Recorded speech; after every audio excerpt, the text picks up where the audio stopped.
Yung asawa ko ang pupunta doon.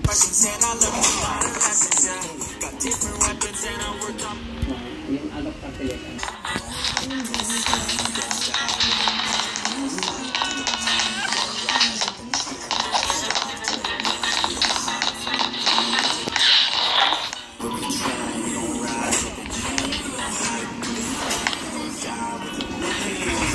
Dito po sa mga nagsasawa, sa mga isda, legend po kami ng nag-charge yung mga kapatid. So sa mga ospital, pag gusto mag-visit ang tao, minimum yung license na maganda. At nangangalakal din siya yung basura.